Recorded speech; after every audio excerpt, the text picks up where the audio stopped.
어때요? 30분까지 풀어보시니까. 해볼 만하다, 망했다, 그죠?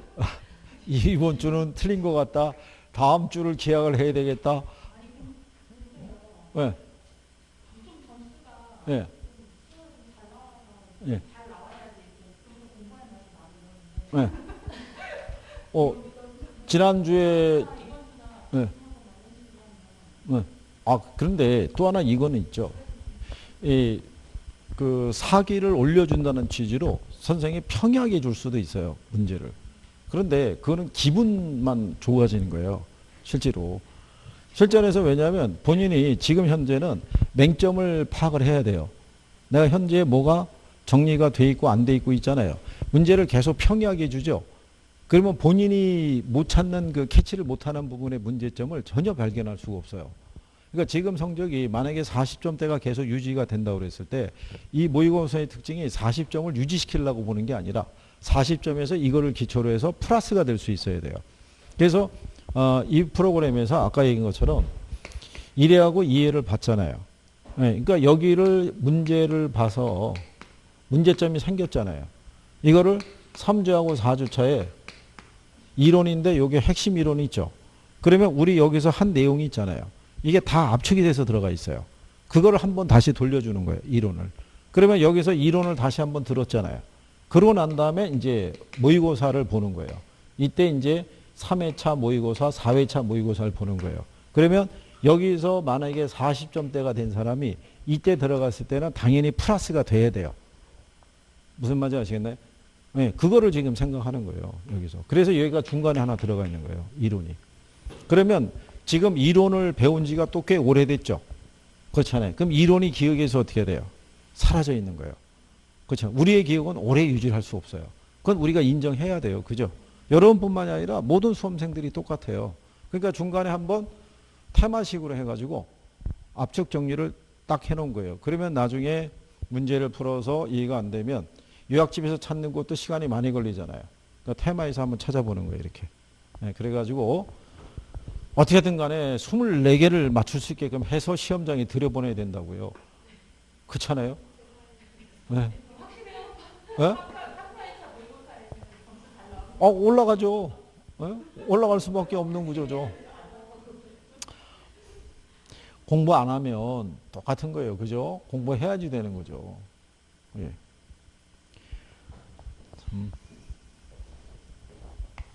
해마다 그러면서도 시험장에 들어가시면, 예, 문제가 평이하게 나오면, 그죠? 한 재작년 정도 문제면은 웬만큼 공부한 사람은 한 70점? 웬만하면 60점 다 넘었어요. 예, 29회 때. 29회 때 말이죠. 제가 오늘 학원에 갔는데 그 양반이 한 연세가 한 60대 되시는 그 아주머니인데 지금까지 시험 봐서 학개론이 6점이 넘어본 적이 없었는데 재작년에 학개론이 6점이 넘은 거예요. 그 양반이 공부해서. 그래서 그 양반이 그때는 학개론이 6점이 넘었고 민법이 안 돼가지고 떨어졌었어요. 그래가지고 작년에 다시 공부할 때 개론은 6점이 넘었으니까 민법만 하면 되지. 그래서 민법에 올인했죠. 그때는 또 개론이 점수가 안 나와서 떨어진 거예요. 그렇잖아요. 결론은 밸런스가 맞아야 되는 거예요. 그러니까 재작년 문제는 개론이 평이하게 나왔다고요. 그래서 개론 70점, 민법 50점 맞고 합격한 사람도 수두룩했어요. 그게. 근데 작년에는 상대적으로 흐름상 민법이 조금 평이했다고 그러고 개론이 상대적으로 조금 힘들었다고 얘기했을 때 그래도 공부한 사람은 6점을 다 넘겼다고요. 그러니까 작년에 뭐가 입증하냐면 1차 합격자의 숫자 있죠. 1차 합격자가 한 3만 명이 육박했다고요. 그 얘기는 재작년보다 1차 합격자 수가 더 늘어났다고요. 그러면 작년에 1차 문제가 어렵지 않았다는 얘기잖아요. 그 정도의 난이도라고요. 올해도 비슷해요. 매년 1차 합격자는요 2만에서 3만이 합격을 해요. 요즘은 1차 합격을 떨어뜨리는 게 아니라 1차는 붙여줘요. 웬만하면 2차에서 잡아버리는 거예요. 2차에서. 옛날에는 1차를 합격하면은 2차 시험은 90%가 합격을 했어요. 네, 그런데 요즘은 안 그래요. 2차를 열심히 공부 안 하면 6점 안 나와요. 떨어진다고요. 그게. 그러니까 매년 그건 똑같은 현상이에요. 그러니까 여러분들이 지금 이거 푸셔가지고 틀린 파트 있잖아요. 거기를 보완을 하셔야 돼요. 여기서 설명 듣는 걸로 끝나면 다음 주에 아무리 해도 플러스가 안 되죠. 그걸 틀린 파트를 내가 공부를 해야지만 플러스가 될 거 아니에요. 그래서 마이너스로 가면 전주에 틀린 거는요, 이번 주도 틀린다고요. 구성을 달리 해도. 그러면 정리가 안 돼 있다는 얘기잖아요. 그죠? 네? 지금 여러분들이 시간은 다가오고 초조하기 때문에, 그죠? 뭔가가 방법이 없을까? 그래봐야 기본이 안 돼 있으면 누가 여러분들에게 답을 다 알려주더라도 못 맞춰요. 왜냐하면 답이 200개예요. A형이 6개 과목에. B형도 200개예요. 그러면 답을 400개를 외운다는 게 쉽다 어렵다? 어려워요. 여러분들에게 1차 민법하고 학개론의 답이 있죠. 80개잖아요. 그러면 A형 80개, B형 80개니까 160개잖아요. 160개를 못 외워서 떨어진 사람도 있다고요. 답을 알려줘도. 이론이라도 잘 해주세요. 그죠? 지금 성적이 안 나온다고 우울한 거잖아요. 그죠? 왜 지난주보다 성적이 안 올라가는 거야? 그러면 가슴에 손을 얹고 생각해 보세요. 지난주에 그러면 내가 틀린 거에 대해서 공부를 했는가? 아니, 공부를 안 한 상태에서 점수가 올라간다는 거는 있을 수가 없잖아요. 그죠?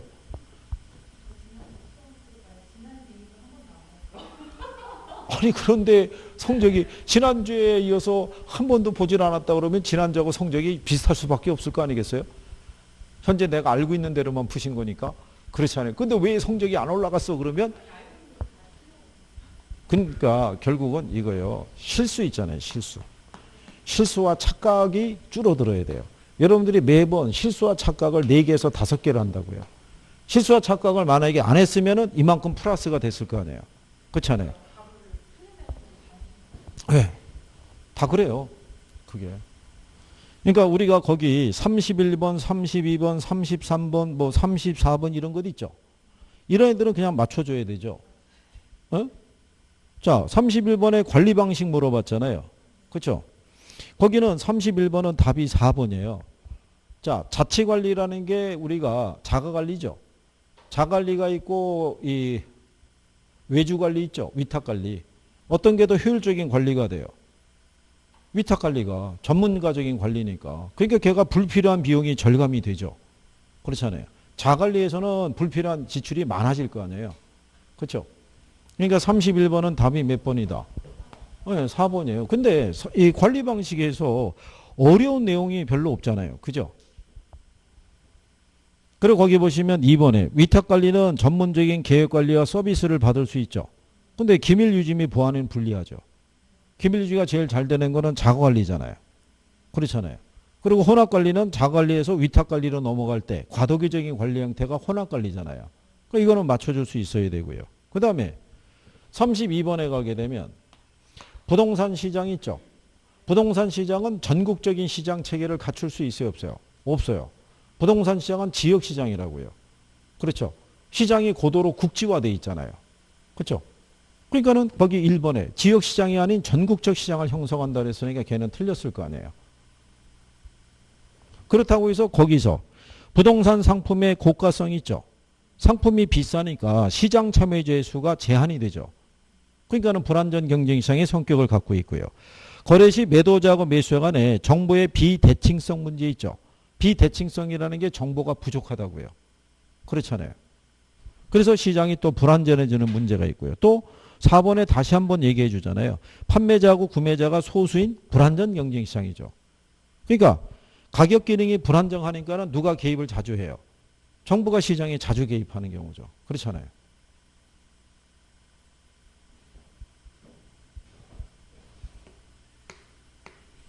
그 다음에 33번에 보시면 부동산 시장 물어봤죠.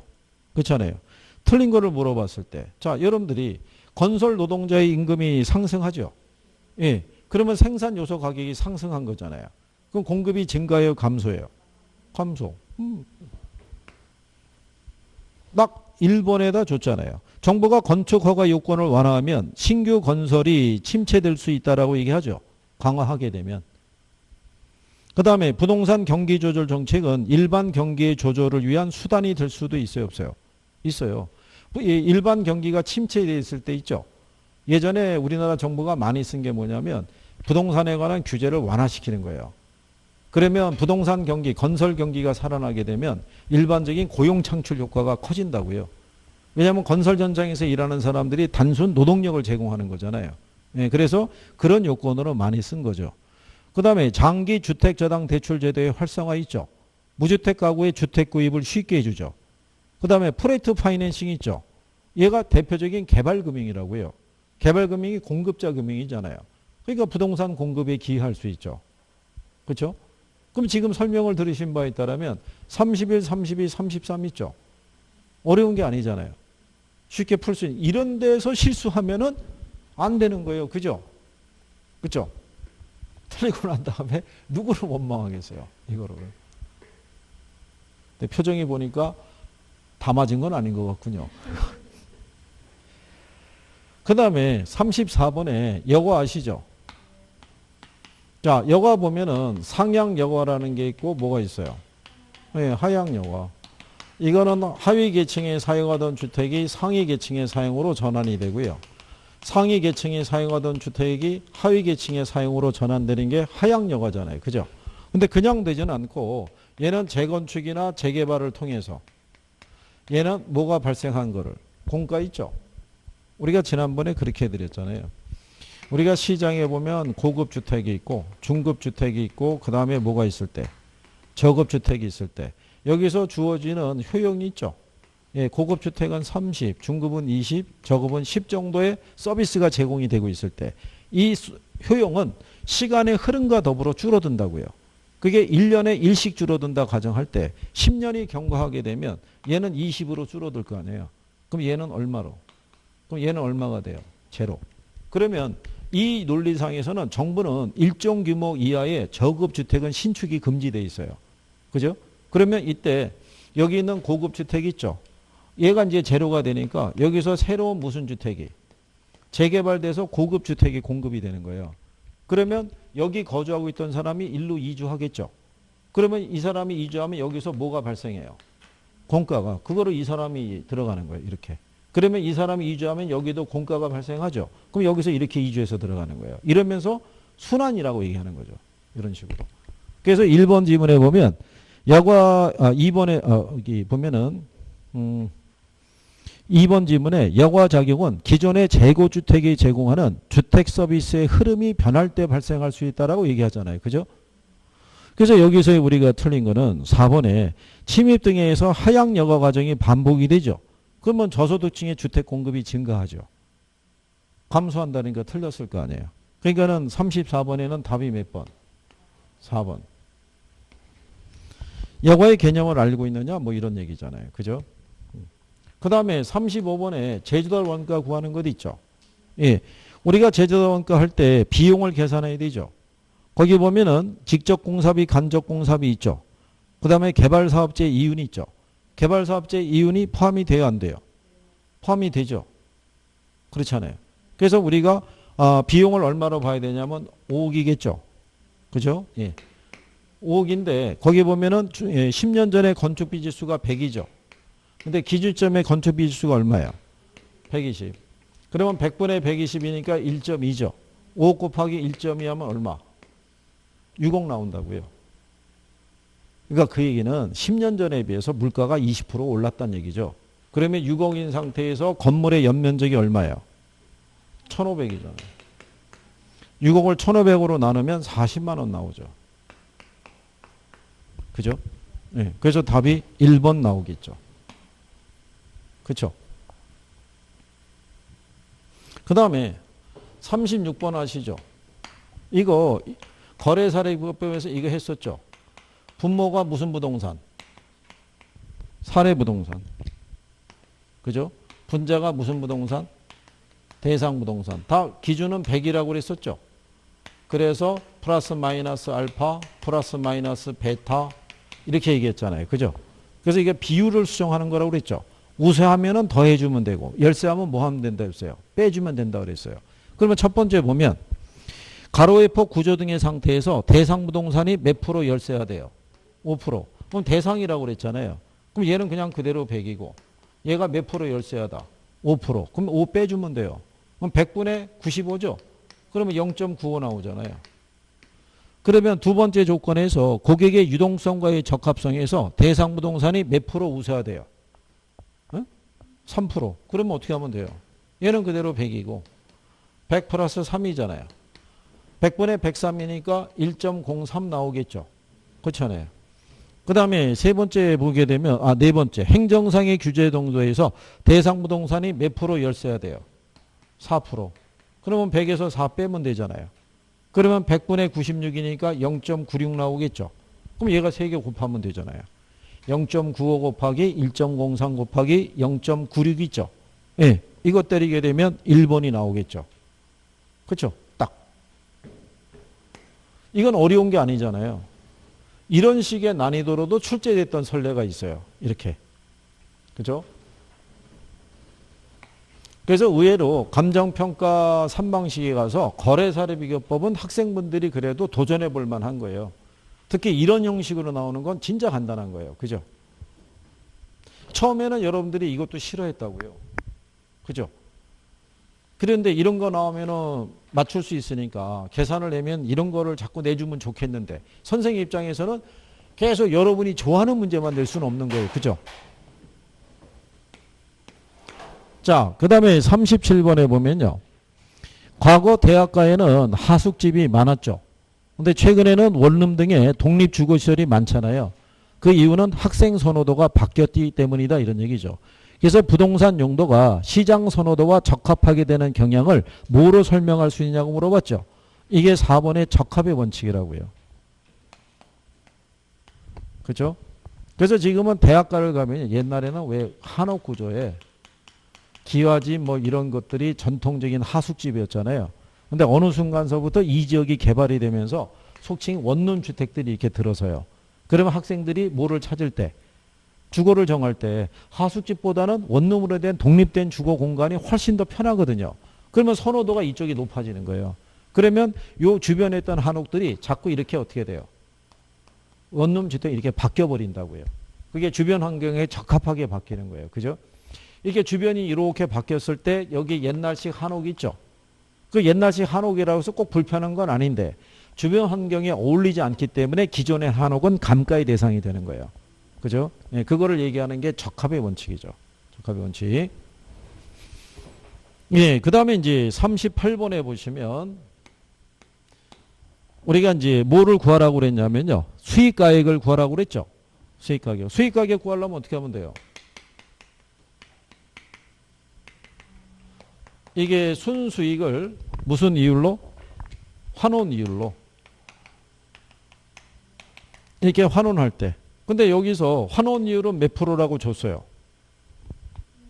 예, 10%. 100분의 10이니까 얘 0.1이고 얘만 구하면 되잖아요. 근데 문제가 유효 총소득을 줬죠. 유효 총소득이 얼마예요? 2천.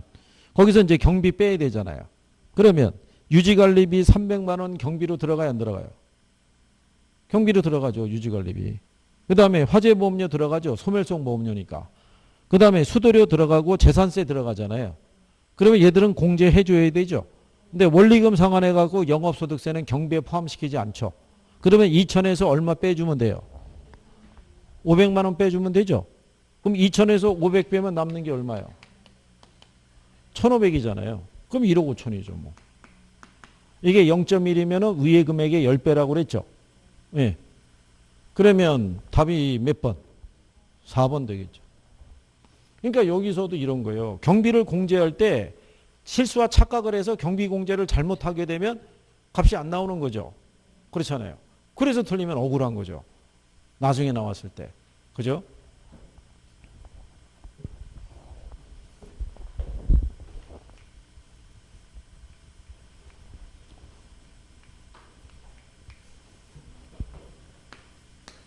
분명한 거는 개인적인 노력을 조금 해주셔야 된다는 거예요. 오늘도 똑같아요. 자, 만약에 1회 모의 와서 봤을 때 40점 나왔어요. 근데 아무런 노력을 안 하면 2회차 또 40점이에요. 절대로 그 이상 안 올라가요. 그 다음에 여기 또 이론하는데 이론 듣는 것만 하고 내가 그거를 계산하려고 아무런 노력을 안 하고 3회차를 맞이하죠. 그러면 역시 또 40이에요. 계속. 그러면 40을 맞고 있다는 얘기는 그래도 알고 있는 내용이 존재하는 거예요. 그렇지 않겠어요? 전혀 없으면 40점도 안 나온다고요. 처음에 여러분들이 모의고사 봤을 때는 15점, 20점 막 이렇게 나올 수도 있었던 거예요. 그게 지금은 여기까지는 왔단 말이에요. 그죠? 그럼 여기서 60점이 되려고 그러면 플러스 8개 돼요. 플러스 8개. 그러면 1회차하고 2회차를 놓고 비교해 보세요. 내가 몇 번에서 많이 틀렸는가. 그렇죠? 그러면 거기 틀린 게 2회차하고 비교해 보면은 같은 데서 또 틀렸을 거라고요. 그러니까 거기를 개선을 해야 되겠구나. 그러면 선생이 틀림없이 이게 3회차, 4회차 또 나올 것 같다는 생각이 들면 그거를 보완하시면은 갑자기 이게 수직 상승한다고요. 그리고 뭐를 줄이고 실수를 줄이고 그거를 하시게 되면 개선이 돼요. 아무것도 안 하면 변화가 없어요. 그죠? 여러분들은 자녀들에게 어떻게 하면은 성적이 좋아지고 공부를 잘할 수 있다는 거를 한 2시간 넘게 설명할 수 있어요. 그죠? 그렇지 않아요? 나 때는 말이야. 뭐 이래가면서. 그렇지 않겠어요? 아니 그 중에 한 10분의 1만 실천하셔도 충분히 된다니까요. 그죠? 집에서 혹시 공부 방해하는 사람 있나요?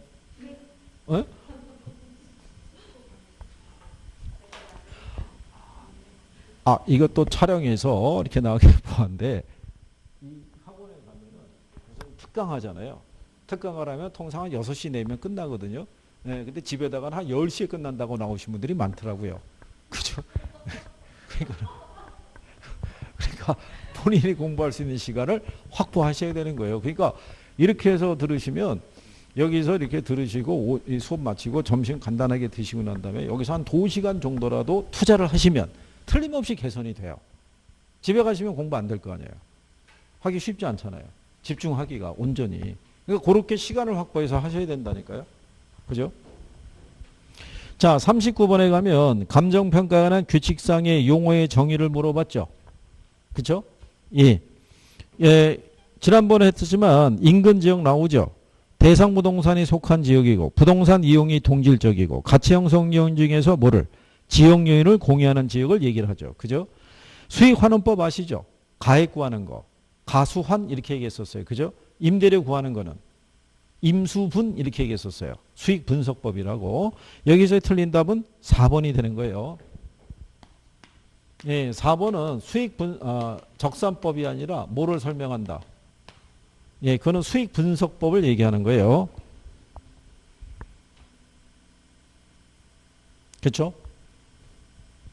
그래서 이 수익분석법에서는 순이익 플러스 필요 재경비 있죠. 예, 이렇게 표시가 되는 거예요.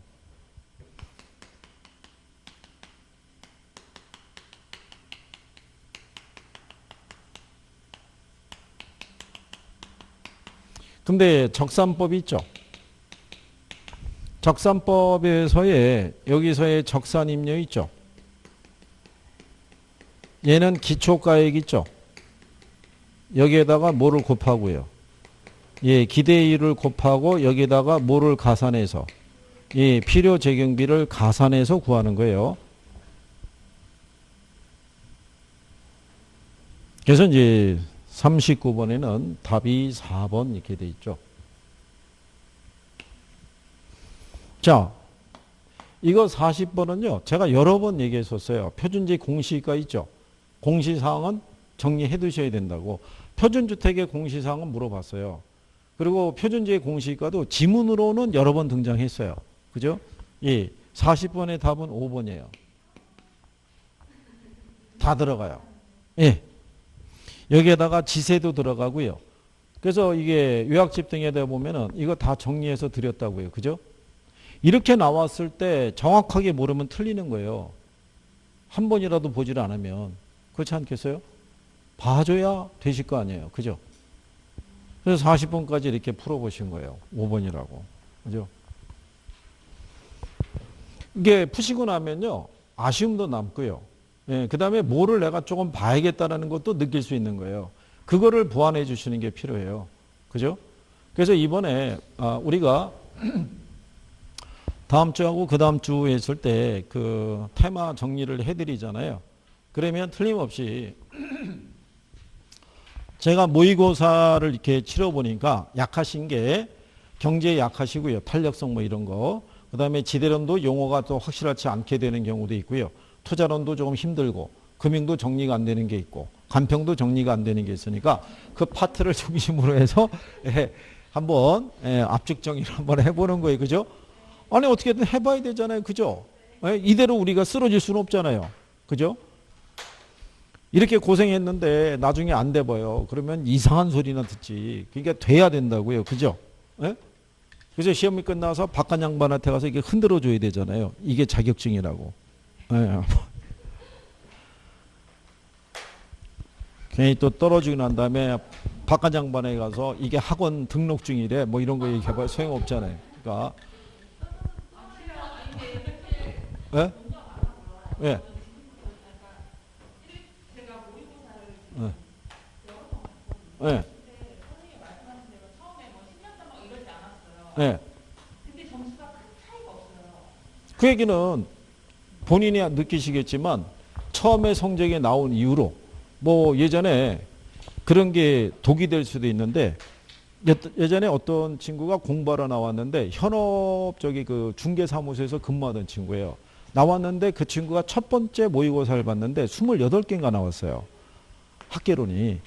그러니까 이 친구가 그 다음서부터 아이고 이제는 뭐 이거 뭐 내가 조금만 하면 되겠지라고 그래갖고 그 다음서부터는 어떻게 하겠어요? 공부는 안 하고 계속 그냥 강의만 이제 듣는 식으로 이렇게 쭉 간 거예요. 그러니까는 28개를 기점으로 점점 개수가 어떻게 돼요? 점점 떨어지는 거예요. 이게. 그러더니 나중에 결국은 제가 가만히 지켜보니까 이 상태로 가면 떨어질 것 같은 거예요. 그래서 뭐를 권유했냐면 한 2달이라도 휴직을 해봐라. 휴직을 하고 올인을 했을 때 가능성이 있지. 이 상태로 가면은 내가 볼 때는 그럴 가능성이 없다. 그래가지고 마침 그 중개사무소가 누님이 친누님이 운영하는 데여가지고 양해를 구해서 2달간을 갖다가 올인한 거예요. 그래서 1차 된 거예요. 그게 점수가 있었을 때요. 이 점수가 계속 이 점수가 유지가 되잖아요. 그러면 처음에 다른 사람에 비해서 이해도나 이런 게 높으셨던 거예요. 그래서 처음에 예. 예. 예. 예.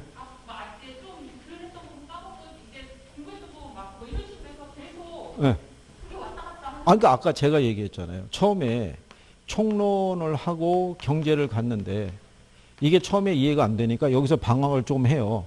그리고 다시 돌아오면은 얘가 또 잊어먹어가지고 여기서부터 다시 돌아가는 거예요. 그러니까 여기는 계속 도는 거예요. 계속. 그러다가 어찌어찌 해서 얘가 조금 넘어가서 어디 또 나가면 투자 나가면 얘 또 공부하면은 또 잘 안 되면은 또 방황했다가 다시 들어가면 이것도 다 까먹어가지고 다시 또 처음부터 돌아가야 되고. 그러니까 공부할 때만 조금 올라가는 것 같아도 손을 놓으면 또 떨어지고 이러는 거죠. 그게 계속 반복이 되는 거예요. 그리고 확실하게 이해가 되면 잊어먹지 않아요. 용어에 대해서. 그런데 여러분들이 간혹 가다가 외운다는 얘기 하시는데 외우는 게 아닌 거예요. 용어에 대한 확실한 이해가 있으면 외우지 않고 범위가 많이 좁혀져요. 간결하게.